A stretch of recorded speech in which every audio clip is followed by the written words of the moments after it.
Bonjour, mes amis. Je m'appelle Henri. Parlez-vous français? Non? Fy enw I yw Harri Tudur, neu fy enw I oedd Harri Tudur, 500 mlynedd yn ôl, cyn I fi cael y teitl Brenin Harri'r Seithfed, neu I roed y teitl yn llawn, yn Saesneg, Henry, by the grace of God, King of England, France, and Lord of Ireland. Teitl da, Nawr, gyda fi ddweud ychydig bach amdana fi fy hunan. Pan dwi'n holi faint mae pobl yn gwybod amdana I, Harri'r Seithfed, yr ateb arferol yw, roedd cyn Harri'r Wythfed. Wel, wrth gwrs ro'n I cyn Harri'r Wythfed. Y fi oedd ei dad. Harri'r Wythfed oedd fy mab.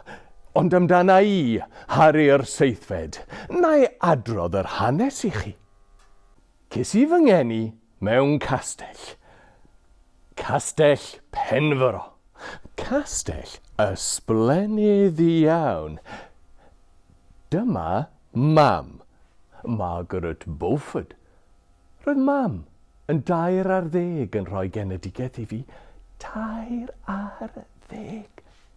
Dyma dad, Edmund Tudur. Ces I fy ngeni yng nghanol rhyfel. Rhyfel y Rhysonod. Rhyfel rhwng 2 deulu mawr yn Lloegr, teulu'r Efrogiaid a theulu'r y Lancastriaid. Rhyfel rhwng 2 deulu I weld pwy oedd yn mynd I fod yn frenin ar orsedd Lloegr. Roeddwn I yn un o deulu'r Lancastriaid, a doeddwn I ddim yn hoff iawn o deulu'r Efrogiaid, gan iddyn nhw ddienyddio tad ci, Owen Tudur o Sir Fôn.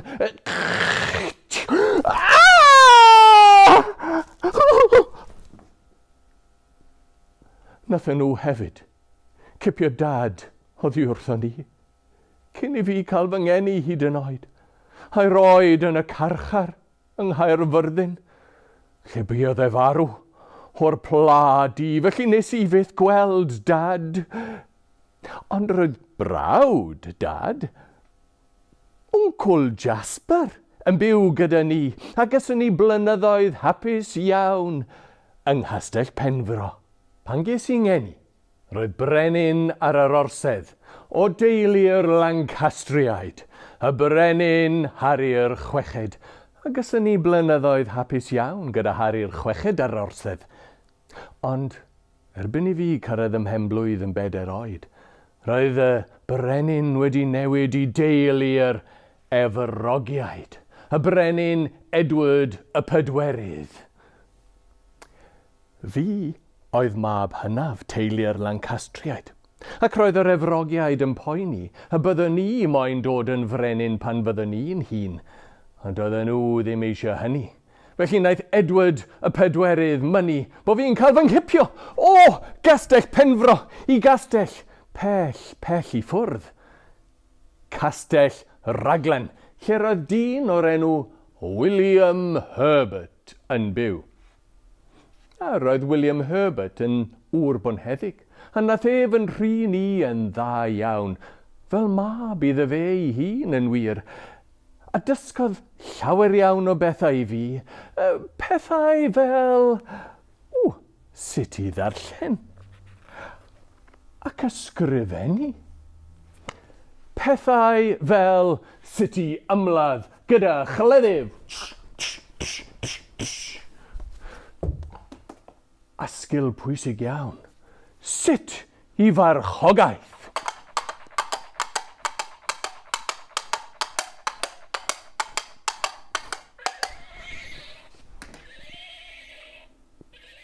Nath hefyd ddysgu sgil hynod o bwysig I fi, sut I ymddwyn fel gŵr bonheddig, a sut I siarad gyda'r boneddigesau hardd.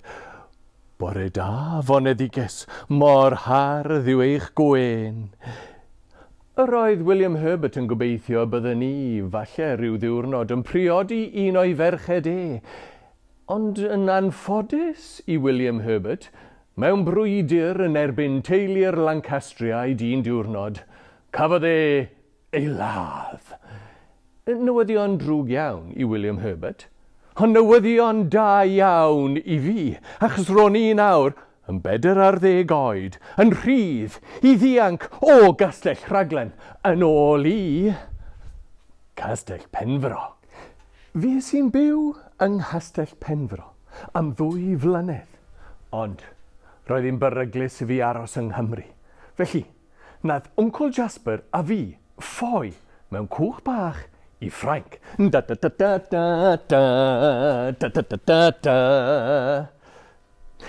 Hawdd iawn bydd y pobl wedi gallu anghofio amdana I tra bo fi yn Ffrainc, ond nath mam sicrhau bod pawb yn cofio amdana I trwy gofni'r beirdd ysgrifennu barddoniaeth a chaneuon amdana fi. Y barddoniaeth fel hyn oedd yn sôn amdana I fel y mab darogan. Mae pethau yn ddi ar y Cymru, a sais cas yn ein rheoli.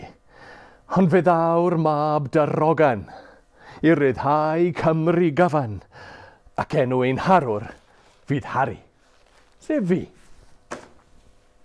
Fe sy'n byw yn Llydaw am 4 mlynedd ar 10, hyd nes I Edward y Pedwerydd farw, a daeth brenin newydd un arall o deulu'r Efrogiaid yn ei le, sef Richard y Trydydd.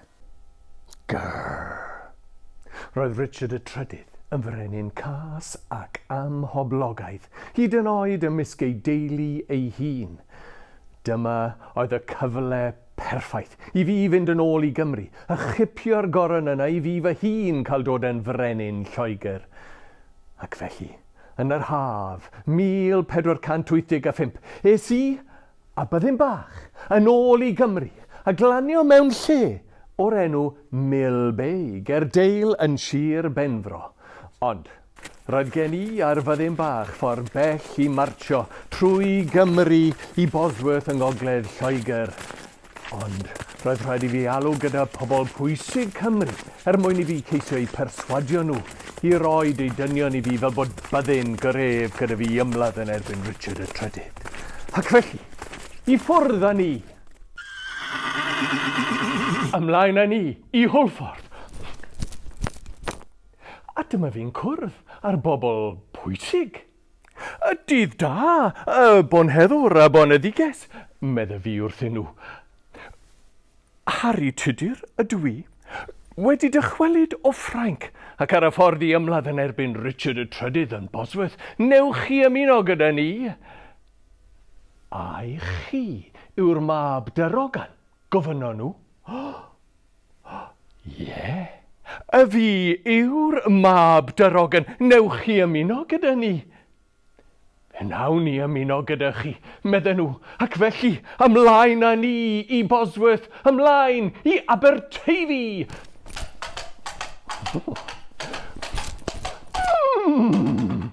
A dyma ni, yn Aberteifi, lle nes I cwrdd ar y bonheddwr, a'r boneddiges, henffych y bonheddwr a boneddiges. Fe enw I yw Harri Tudur, dwi wedi dychweld o Ffrainc I ymladd yn erbyn Richard y Trydydd yn Bosworth. Newch chi ymuno gyda fi? Ydych chi'n Gymro?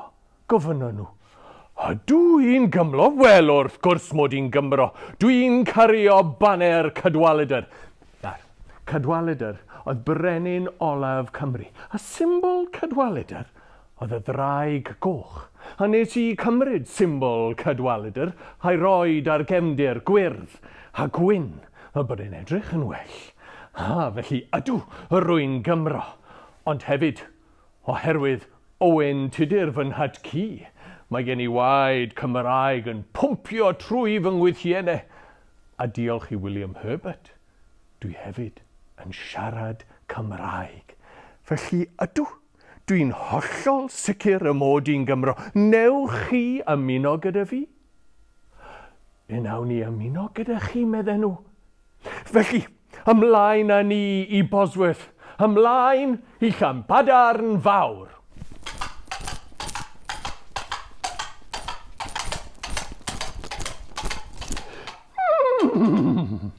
A dyma ni'n cyrraedd Llanbadarn Fawr i gwrdd ar Dydd da, bonheddwr a boneddiges fenw i yw Harri Tudur. Dwi wedi dychweld o Ffrainc i ymladd yn erbyn Richard y Trydydd yn Bosworth. Newch chi ymuno gyda fi? Na, nawn ni, wir, medden nhw. Ond, a fi yw Harri Tudur. Fi yw'r mab Darogan, dwi'n Gymro. Newch chi ddim ymuno gyda fi? Mae byddin Richard yn gryf, wedyn nhw. Os collwch chi, bydd ein milwyr ni yn marw am ddim reswm. Ddim reswm, medde fi? Wel, wff di chi, bradwyr. Newch chi dalu am hyn. Ac ymlaen â ni felly i Fachynlleth.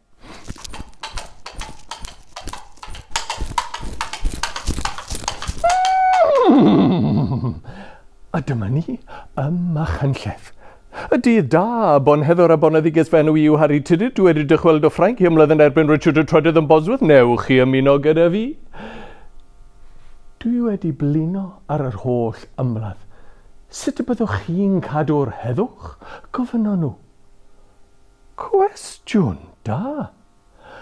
Dwi'n addo priodi Elizabeth o deulu'r Efrogiaid a thrwy hynny yn cadw'r heddwch. Nawr, newch chi ymuno gyda ni? Nawn ni ymuno gyda chi.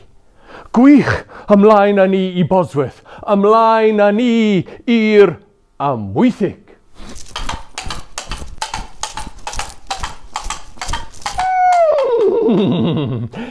A dyma ni yn yr Amwythig. O dydd da, bonheddwr a boneddiges fenw i yw Harri Tudur. Dwi wedi dychwelyd o Ffrainc i ymladd yn erbyn Richard y Trydydd yn Bosworth. Newch chi ymuno gyda ni? Pam ddylen ni? Pam ddylech chi, medde fi? A mae fi yw Harri Tudur. A fi yw'r mab Darogan. A fi yw'r Cymro mwyaf. A, os newch chi ymuno gyda fi, na i roi llwythi o arian i chi. Nawr newch chi ymuno gyda ni. Nawn ni ymuno gyda chi, medden nhw. Gwych, felly ymlaen â ni ar y daith hir i Bosworth gyda'r fyddin yn tyfu.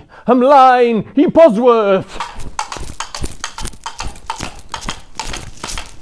Diwrnod y frwydr fawr yn Bosworth. Roedd gan Richard y Trydydd 12,000 o filwyr, roedd gen i 5,000 o filwyr, llai na hanner. Doedd hon ddim yn mynd i fod yn frwydr hawdd, ond wedi cyfarfod a phroffwyd o'r enw Dafydd Llwyd mewn lle o'r enw Mathafarn. Ro'n i'n gwybod bod Duw ar fy ochr i. Roedd hi'n frwydr hir a chaled, a nifer fawr o filwyr yn colli eu bywydau, ond yn y diwedd. Daeth i lawr i frwydr rhwng Richard a fi. Roedd hon yn frwydr hir a chaled, ond yn y diwedd. Nes i llwyddo i fwrw ei ben. Cwmpodd Richard i'r llawr. Cwmpodd ei goron i'r llawr, ac yna nes i ei ladd.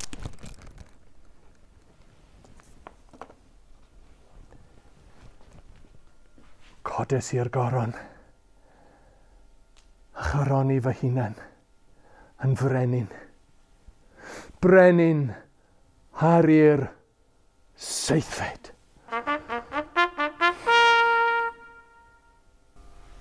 Dwi nawr yn frenin. Amser i gadw addewidion. Amser i briodi. Elizabeth o Efrog. Amser i uno'r ddau deulu.